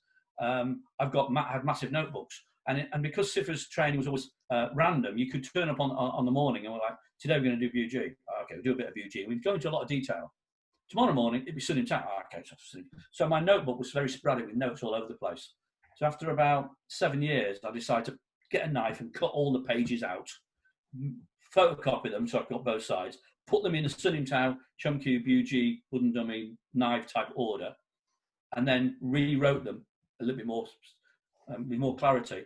And as I'm reading through it, same thing. I'm reading through it like what I picked up on let's say, I don't know, second section of Sun Im Tao, and I read through it and go, is that all I wrote? I trained for 3 hours and that's all I got out of it. Mm. So I then had the knowledge that I then gained, and it became more detailed. And I probably did that about 3 or 4 times. So eventually I had this manual of personal training notes. It was never intended to be seen by anybody. It was a very personal thing. And then when I was approached to publish it, because a friend of mine was an editor of a martial art magazine at the time, and he was like, "Oh, you should publish that." I'm like, "I'll get you a publisher." I don't think so. But he persuaded me to do it, and I persuaded the publisher not to put photographs in it. I didn't even want my picture on the front page because it would probably put sales off. But my view on the book is that, and my view on the Wing Chun, I suppose, is the same thing. I want to promote Wing Chun the style. I don't want to spend time promoting me. A, because I'm not a full-time instructor, so I can promote me, and I could do lots of personal promotion, and I'm still not going to have lots of students because I haven't got room, I haven't got time, I haven't got the desire to teach large numbers. But if I promote Wing Chun, if somebody likes what we do in a demonstration, instead of going, here's my leaflet, I'm in Birmingham, I know you live in Edinburgh, but you know what, come and train with me. They're never going to do that. But if they like the style, and this is what Wing Chun does, they'll find a local guy in Edinburgh, or they'll find a guy in Leeds, or they'll find it. So for me, promoting the style is much more important than promoting me. So I didn't want me in the book. I wanted it to be a book about, and by drawing stick diagrams with the little triangles and the lines, that's the same for every single Wing Chun practitioner. As soon as you put a photograph there, it's a personal view on it. This is how I do. And I do find that some books, not a lot, and I've got a reasonable collection, some there and loads down there. Some of the books that I found, especially the early books in martial arts, not Wing Chun, were very much about, this is how I do this. This is me, look at me. And I didn't want that, As I said, I've got a face for radio anyway. I don't really want my picture in a book. I wanted to promote the style. So that's why I did stick diagrams. But it all came from the notes that I made. Wow. And that was the book, Simply Wing Chun? Sorry? Is that the book, Simply Wing Chun? Yeah. Simply Wing Chun. The problem is I did the dummy book and the nice book, and there was no way I was going to spend time drawing them pictures. Look at that. So, in terms of your own training in today's world, what is the basis of your own training? Has it changed much over the years, or is it pretty much as it was? No, it's pretty much as it was. I'm still purely combat oriented, more mentally than physically nowadays. I've got to be perfectly honest with you. But we spend a lot of time, even before we shut down for COVID, which is easier to describe than now, because now it's forms and drills and stuff. But the training, my personal training and my students' training very much went along the same line, because I use my students to train with, because they're good hands. My view on teaching is that our job is to get our students better than we are. Yeah. Because my concern is that there are elements of martial arts, not the majority, but there are elements out there that kind of want to withhold information, and they want to keep, almost like oppress their students. This is where I am. I'm going to keep you here. But at the same time, these same people want schools. They want students out there. So they're now sending out students with a lesser skill than them, who've got the same mentality. So their students will be less. So the whole standard of martial arts is going to do that. Now, if you look at the Olympics, people jump faster, run faster, leap higher, swim quicker. Everything, all sports are doing that, except martial arts. Not as a whole, but in areas. So as a martial arts instructor, your responsibility is to make your student better than you are. And you're not going to do that if you go around and punch them in the face a lot, because eventually you're not going to let them get better than you, because they can punch you in the face. You train with them, you don't train on them, and that's what I do. I train with my students. And some of the guys that I've got, they're better than I am. There's no two ways about it. They're younger, they're fitter, they're taller, they're more stronger. My job is to keep my skill level higher and my knowledge level higher, so they want to keep improving. Yeah. So a bit like, if I wanted to learn to box, I've never gone to a Mike Tyson, because he's never going to let me beat him. I've gone to his trainer, who's a little smaller, older, wiser, but he could turn out a really good boxer. And that was my logic in training with Sifu Yip Chun. He was never classed as a fighter. I didn't want a fighter, because I didn't want somebody that wouldn't let me beat them. I wanted somebody who wanted my skill to be higher than theirs and better than theirs. And as he's now 96, even playing stick and hands with him now, you can still feel, if I turned it on and became a thug, I could knock him out. Yeah. But what would that do? Well, where's the benefit in that? Yeah. And what would that mean? Wow, you've beaten a 96-year-old. Wow, fantastic. That's not what you train with him for. But his ability to feel what you do and then advise you on how you can do that better and why he could come around here. And he uses his age. He'll basically say, I'm 96 and I've just come around down your set line like this. Now, why do you think that is? If you'd have done boom, you could have covered that, and you should have. And if you did, and that's what he's always doing. He's always advising little nuggets. And to me, that's what I need. I don't need somebody to teach me. When I was working full-time close protection and training with some of the best close protection guys around the planet, I didn't need somebody to teach me how to do that. I needed somebody to teach me how my martial arts skill could be refined and how could I become a better teacher. And that's where I am today. So my training is about how I teach it better, as well as how I maintain my skills. So we do drilling in the classroom and stuff. But what we at one of the main schools particularly, we have a thing called a rabbit run, which is like on the outside of the hall, there's just a long dirt path with trees and on one side and the brick wall on the other, and it's really dark. And I always take them outside. I do a lot of scenario training because that's how I learnt my CP. Yeah. So imagine you're walking up, I get 3 or 4 guys at the top end and I go, right, you are the thugs. And I give them a scenario. And it might be they're just going to block their way. They're just going to verbalise. Might be they try and steal their watch. Might be they try and mug them. There might be they actually attack them. It might be they grab them. They might pretend they're going to do it and not do it. But the person at the other end who I then brief, your job is you've got off the bus, you're late, you take the shortcut, you see 3 lads up there. I want to see how you walk past them and get past them. And they don't know what the 3 lads are being briefed. And then they have to walk up. And it's amazing. You see that. I've got to step back a bit. You see people, they go, right, okay, so off you go. And they're like this. And I go, oh, what are you doing? Oh, there's 3 lads up there. You don't know they're a threat. You've just walked up like this. Yeah. You've almost offended them. You've become the threat there, haven't you? Yeah, exactly. So it's how they walk up, it's how they carry themselves, how they behave. And then it's how they deal with the problem. And sometimes it gets physical, sometimes it gets verbal. Sometimes they're walking up and the 3 ignore them completely. But they're just never going to know. Because that's how reality can be. Not everything's a threat. That's great training. That is great reality training. Great reality training. I'll tell you how it came about, ironically. I went many moons ago, I went on holiday with my daughter. It was 18 months old, in a pushchair. We went to Barbados, beautiful place, pissed it down, like England. And it was going back towards the hotel, and got a little pushchair here and tiny little path, the little low, sort of like 18-inch high little brick wall next to it. And the path on the other side was flooded. Cars are coming past at a rate of knots in the dark and water everywhere. And there's these 3 huge Bajans stood blocking the path. I'm getting closer, and I'm thinking, oh, crap. You know, these guys are massive, massive lads. And excuse me, and they're like, you can't come past. Oh, crap. So I'm taking my watch off and tucking my belt in and trying to subtly put my shoelaces in. And they went, because there's a really big puddle there, and they picked her up and they carried her all the way around in a pushchair, helped me get around the puddle. And you know what? Something that feels threatening isn't always threatening. And you've got to remember, not everything's bad. We always hear the news of bad things. We don't celebrate the successes in life and the good people so much. And there's some great people out there.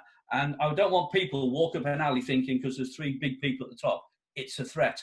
It's an awareness situation that may escalate, that you can de-escalate very quickly with a simple, oh, excuse me, lads, sorry, do you mind if I just come past? I don't mean to interrupt you. As opposed to think they might attack. There's an attitude, and martial arts can develop that. That's part of your self-defense. So we do a lot of scenario training. You know, what if you come out what if you come out of a restaurant and there's somebody trying to mug you, missus, because she's put the keys in the car? How would you behave? Would you run up and just start punching them because you don't know if there's 2 more waiting for you? A lot of scenario training is how I do our self-defense training, because it gives you that little adrenaline buzz, that little bit of reality, and it's not a demonstration or anything like that. That's great, though. I don't know how many other people are adopting that, but a lot of the Wing Chun circles, Wing Chun is a reality-based system, but how many people are actually training that aspect of the Wing Chun? I don't think that'd be a great high number. Something else you touched on. I mean, people should try it, give it a go in the class. And to be fair, you know, nothing that I do is unique. My middle name is plagiarism. If I see somebody doing something good, I'm going to nick it. I'm going to steal it, and to benefit myself. Yeah, good. Yeah, not just yourself though, is it? I think what I'm getting from you, Shaun, it's not about yourself, is it? It's like your own training. You're describing it as it's almost like selfishly, where I'm training for myself, but yet you're giving so much for your students as well. You're improving yourself and your students as well. You know, your students are your training partners. So anytime you're improving, you're bringing them up. You're bringing the whole level up rather than keeping yourself there and keeping them there. I think that's so. I mean, that's what I'm aiming to do. I'm hoping it's working. I mean, you know, I'm very lucky. I've got some great people, and you know, Wing Chun is an interesting thing, because although Wing Chun itself was quite political and aggressive over the years, and you do get this sort of, you know, I mean, Facebook and thing can be a really bad place for a lot of people, including martial artists, but you know, bullying and victimization and arguing and shit like that. Keyboard warriors that don't know what they're doing, and you know, Wing Chun is getting so popular. I mean, I think so because obviously I'm in Wing Chun groups. I don't know whether Taekwondo is more popular. I'm not in any Taekwondo groups, but in my little world, I see all these people all over the planet now. Where when I started, I struggled to find a teacher anywhere. Yeah, yeah. Now I can't not find them, but you know, there's hundreds of them. But at the same time, it gives us opportunities to make friends. Yes. You know, you and I met through a gathering. Yes. These gatherings are great places of nurturing friendship and exchange if you get the right personalities. And predominantly, it brings in those right personalities. I think so. Very rarely have I seen any stupid aggression. I don't know whether people leave afterwards and go, he was a twat. They might do. But, well, that's possible. Who knows? It's human nature. But I think for the most part, I have found Wing Chun has been a really good door opener. One of the things that I do whenever I travel is I always, whenever I'm going on a holiday or doing traveling anywhere with work or not, or leisure, I'll send a message going out on holiday here. If there's any Wing Chun practitioners, let me know. I've met people as far afield as, you know, various places in Thailand, Bali, New York, all over the world. I've travelled. I've always sent, you know, either looked up or said, look, I'm going to be in this place on holiday for 2 weeks. If there's any Wing Chun guys, I'd love to catch up with you for a coffee. Never said I want to train with you. Never said I want to touch hands with you. Let's meet up for a coffee. And it's great. It's fantastic. I was in, many years ago, I went to Hong Kong training and then decided, because Bali is only like, 4 hours downhill, 4 hours south. So I went to Bali and just for a week off after training because I was knackered. And I could at that time. And a group of about 12 Wing Chun guys or 8 Wing Chun guys turned up at the hotel to train with me, to visit and say hi. It was fantastic. Absolutely great. Yeah. You know? And I got to chat with them and touch hands with them a little bit and get talking to them and just find out about their background, very different to mine.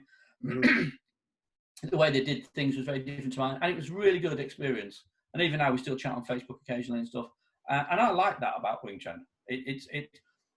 One of the things I was saying to my group not that long ago is that we're very lucky in Wing Chun, more than any other martial art I've personally experienced or witnessed.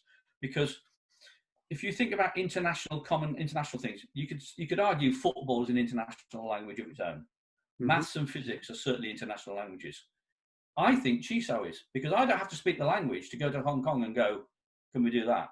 I just offer my hand and somebody walks up to me and links up. I can go to France, I can go to Prague, I can go to Russia, I can go to, you know, what sort of country doesn't speak good English? America. Anywhere. No, seriously, I can go to any country where I can't speak the language and I can go and they will come and link up with me. And Chiso is like a little international language all of its own. And it gives us that commonality. We all do it differently. We all have different desires out of it. We all have different reasons for doing it, and there's different approaches to energies and aggression and shapes and structures. But the common denominator is it's an international language. I can do it with Tai Chi people. I can do it with praying mantis people, and there's a similarity there as well, which I love. Yeah, that's a great crossover for many people. I've found that a little bit with when I've travelled a little bit. I've been to Switzerland, Thailand, and places like that. And when I was in Thailand, especially, there was I think there were 6 different lineage peoples there from various different parts of the world, and exactly like you're saying. There's probably a difference in how people do drills, but for the most part, if you kind of zombie style walk up to somebody like this, then they're gonna come back at you before you know it. You don't need that language because we all understand it. Yeah. And like you say, when we first met, I don't think we've been talking more than 2 minutes before before we were rolling and stuff. A great experience as well. To that, a while ago, you mentioned about what would be the point of, like steaming into your teacher and stuff like that as a younger, stronger guy. There's kind of some reality as to how that'd be. What is your take then? I keep seeing it's one particular guy. His name escapes me right now. But he seems to be making a name for himself, just traveling around like beating up old guys, basically. I spoke to a few Wing Chun guys about it. I spoke to my teacher Alan about. I know you and Alan have known each other for years.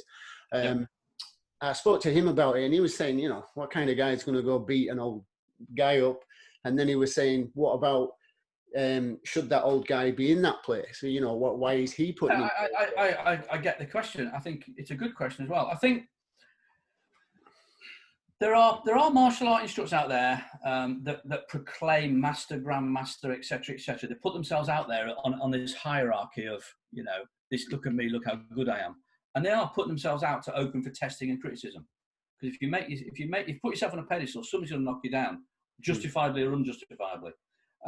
Somebody going around challenging some of the old masters, it's not good for the art, because, you know, if you beat them, you beat an old man, and if they beat you, it makes you look really bad. A lot of these old teachers aren't the best fighters on the planet. You know, they're not. You know, they're getting on. They're aged. You know, it's not fighting is not something that's restricted to young people. But putting yourself in a competition area in a full contact environment when you're 60, 70, it's not great.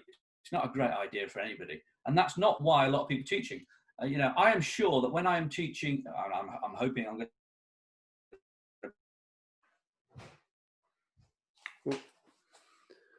Just froze up a little bit there.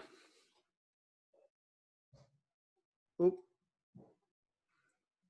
still frozen. Chun is going to be drastically different from what it was in my 20s. And the reason for training Wing Chun will be drastically different. 96, I'm doing it for flexibility, I'm doing it for health, I'm doing it for mobility. I'm not doing it to fight. My emphasis is on technical skill, not on application skill. So he makes no shakes that, you know, he couldn't fight as well. He's not interested in fighting. You know, he still makes sure that when you're teaching it to the younger people, they understand how they can apply it.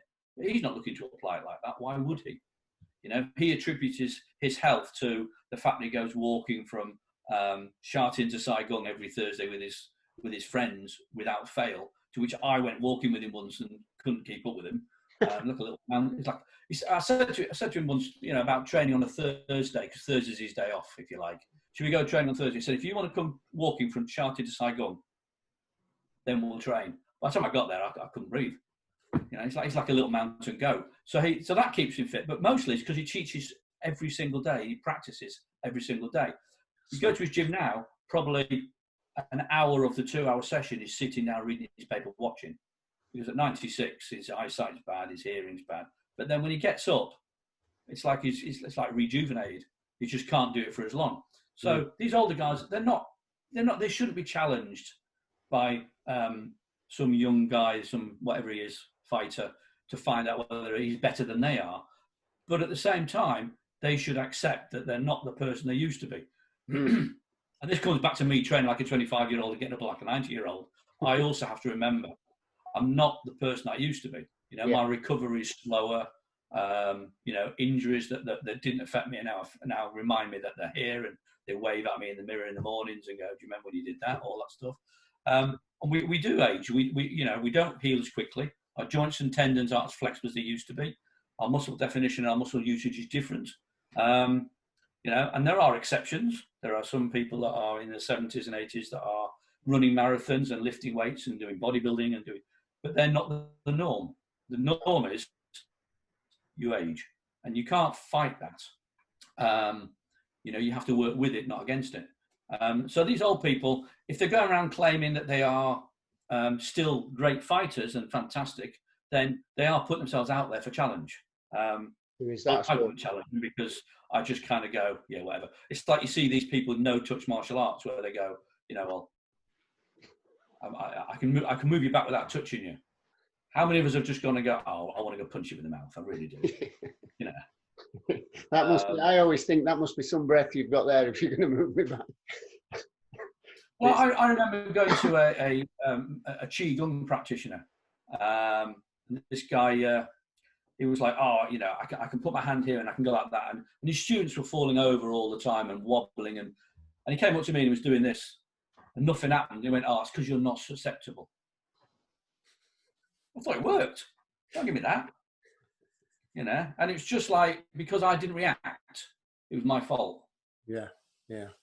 I mean, That's something about mind control there, isn't it? I mean, I've seen the videos. We've all seen them. The guys doing this, and people are backflipping around and stuff. I always think it's kind of the student's fault. If that guy ends up going and getting beaten up, it's kind of his student's fault. Because every time you went, it's almost like a cult mentality. It's weird. It's a cult mentality. But that's one of the downsides of martial arts, because you get that a lot. You know, people that turn up wearing satin kung fu trousers and a sash, and you know, count to 10 in Chinese with a Leeds accent. Yeah, you son, and they think they're a kung fu master. You know, and it's people should just be themselves. Martial art is a skill. It's not an attitude. It's not well, it is an attitude, but not in the pretending to be the next Bruce Lee or whatever. It's a martial arts are a personal journey, and this guy wants to go around challenging people. That I understand probably why he does it, because they've made these claims to be something that they're not. But at the same time, you know, are they worth the effort? Really? Does it make any difference at the end of it? You know, don't get me wrong. There's a history of people exposing charlatans all the way through, from magic tricks through to martial arts skills and stuff like that, and fakes, religious, and all that sort of stuff. So there's always going to be there, but good point. Yeah, I think I don't think many people can get it. It's just distasteful for me personally. It's distasteful all around. I mean, watching an old man getting beaten up by a young man, I don't know if you're getting pleasure from that. I mean, you're probably the type that enjoys pulling spiders' legs off as well. Who knows? Totally.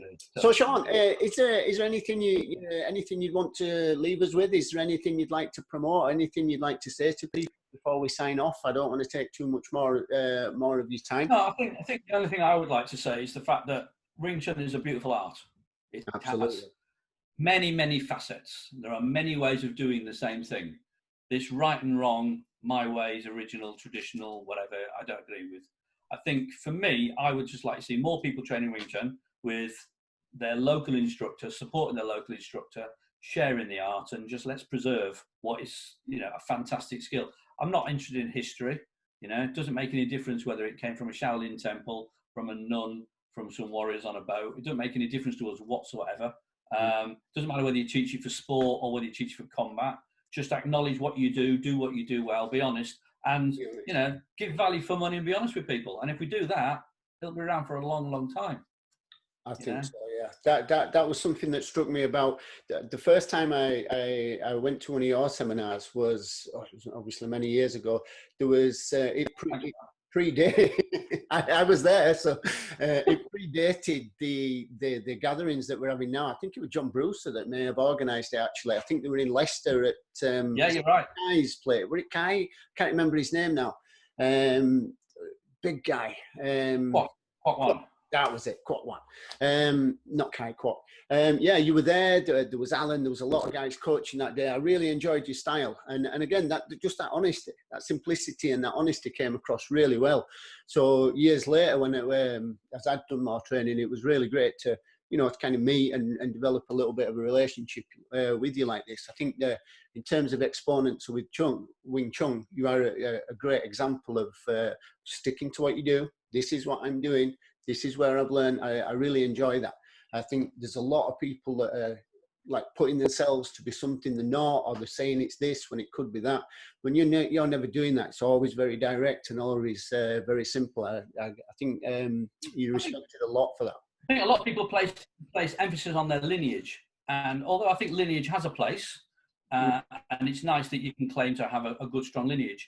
You know, people don't come to my classroom because of my teacher.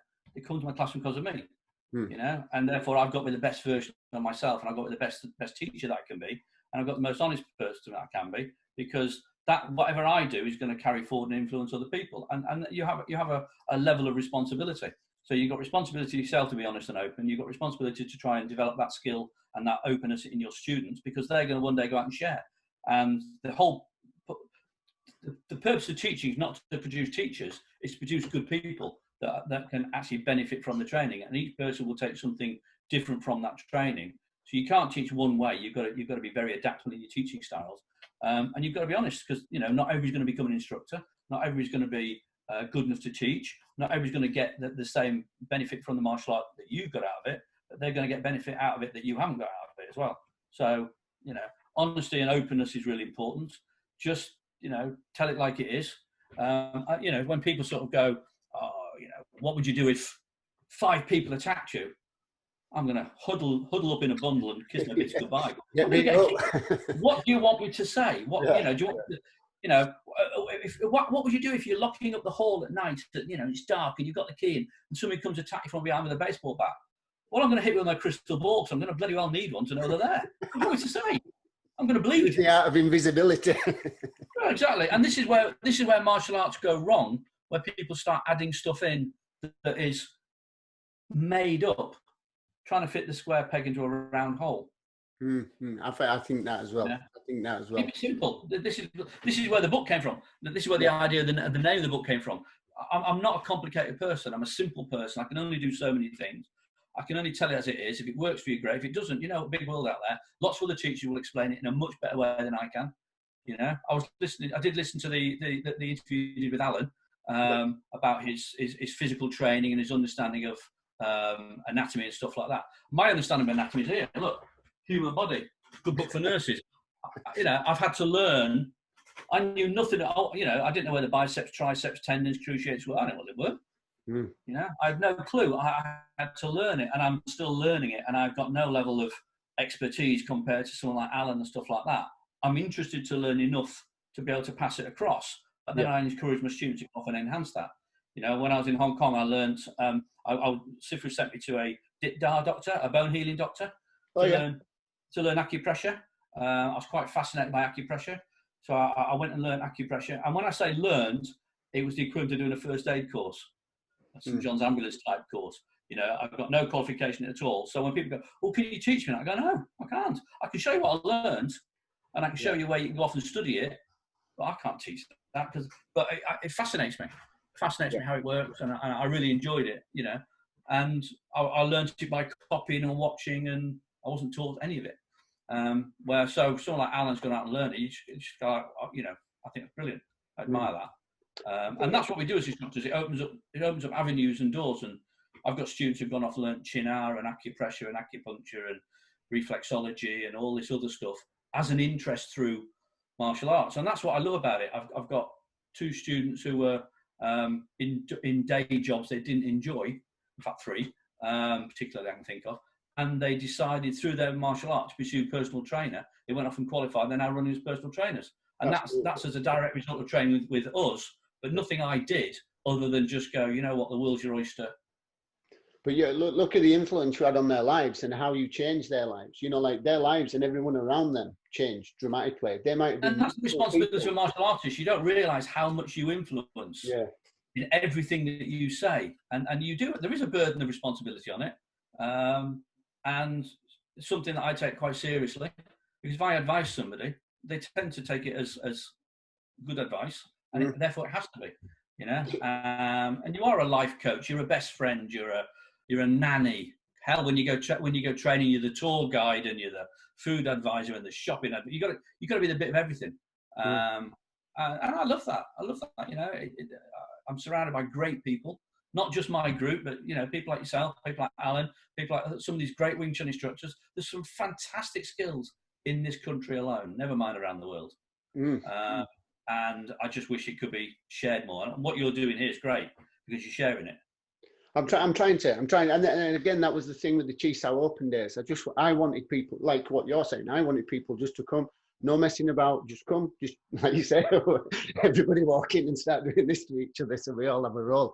And it worked out well. I think it's a great thing. I mean, I've been very lucky, been involved in them. I think the first one I did was about 1992 for my own guys. And it was more because I got my little group had grown and I needed to sort of like find a central place. And we actually, the first one ironically came out as a charity do. The first gathering we ever did was a charity thing. I got involved with a charity, and they were like, "We want to raise money for children, for children's charities." And so a group of us got together and decided we're going to do this. And the karate guy said, "Oh yes, I'm going to do a sponsored kickathon. Oh, brilliant! I'll raise money, fantastic. Taekwondo, I'm going to do a sponsored breaking. Brilliant. Wing Chun guy, what are you going to do?" I have no idea. So I came up with this idea of doing this gathering. It wasn't a Chisao gathering. And I was like, well, we'll do a gathering. I was like, well, how am I going to raise money? And all it was is I literally said to the students, right, I tell you what, here's the deal. I will teach non-stop for 24 hours. You can train non-stop for 24 hours. The hall has been dedicated, the hall that I used gave us the hall for free. Some of the parents or the partners of the people training offered to bring breakfast, lunch and dinner in for food, provide food for us. So you can train non-stop. All you've got to do is go out and get a minimum sponsorship of £30 a head. You get £30 a head sponsorship from your friends for doing non-stop training for 24 hours. You get free tuition for 24 hours. And that's what we did. Wow. I finished work at about 7 o'clock. We started training at 8 o'clock at night on the Friday. Trained all the way through to 8 o'clock at night on the Saturday. And raised, I think we raised. What were your head like after that amount of coaching? It's a story I tell everybody. I got home. By the time I'd locked up and done everything and got home, it was about 10 o'clock. And there was something on the telly. I don't know who it was. I was buzzing. So I'm sitting there, I'm watching the TV. And it got to about 11:30. And I had this moment when I thought, oh my God, I'm dead. Rigor mortis has set in and only my eyes work. I couldn't move. So about 4 or 5 years later, they're all going, oh, do you think we can do that 24 hours? I go, no, I can't. Not a chance in hell. Like, oh, man. It was brilliant. It was fantastic. And we raised a lot of money. And yeah, we had kids doing it. And they brought sleeping bags and fell asleep on the stage in the hall and stuff. It was brilliant. But that was the first proper gathering. And even though it was done for a particular purpose and Chisao was a very small part of the training, that ethos was there. That's what started. So we then started doing them ourselves in about 1993. Wow, such a while ago. It's kind of grown. So when these sort of UK gatherings and other gatherings took place, I was like, yeah, absolutely fantastic, brilliant idea. And you know, I'm not managed to get to all of them because unfortunately I have a full-time. I've got a job. I've got a real life. Yeah. One thing I noticed though of the more prominent UK Wing Chun teachers and Sifus, you've put yourself out there a lot more than most, like at the gatherings and the Chisao Open days. I've seen you at a few.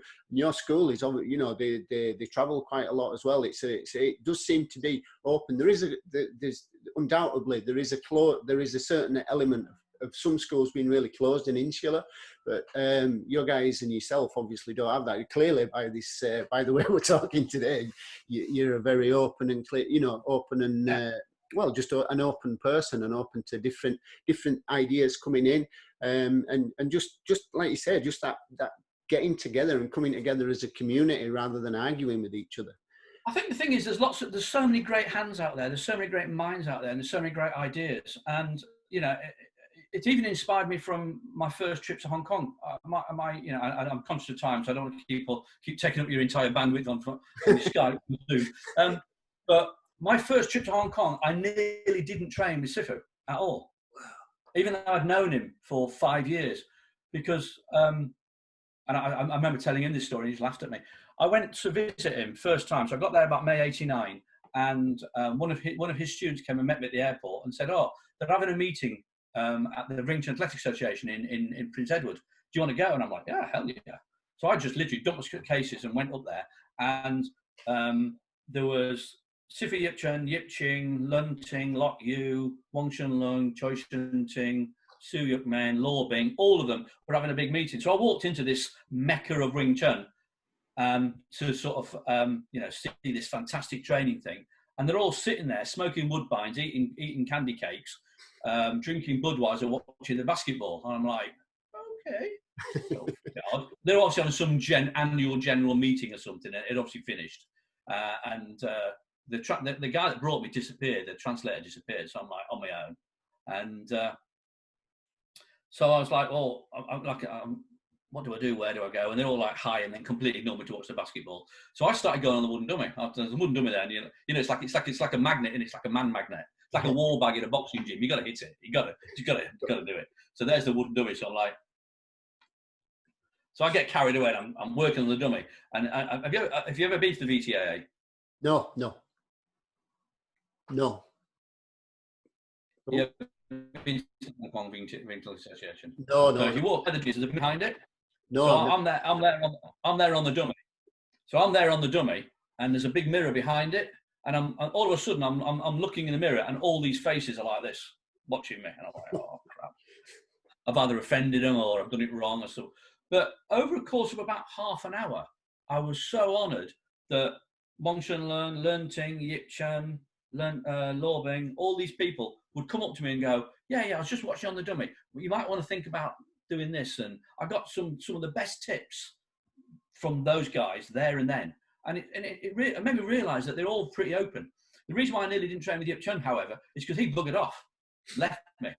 And I'm like, I've come all this way to see you, and you've gone to a meeting somewhere, and he left me with all these guys. And I was like, I felt, at that moment, I felt like I'd been abandoned.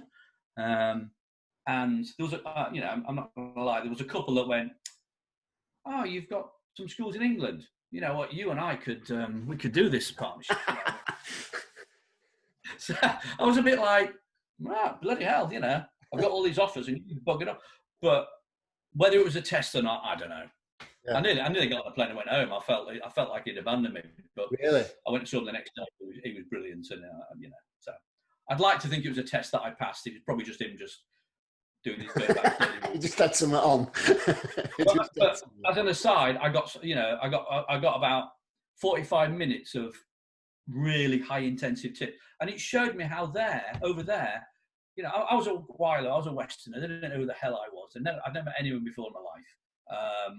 Or if I had like Wong Chun Lung, he'd been at a seminar, he wouldn't recognise me from Adam, Yeah. We all look the same apparently, who knows?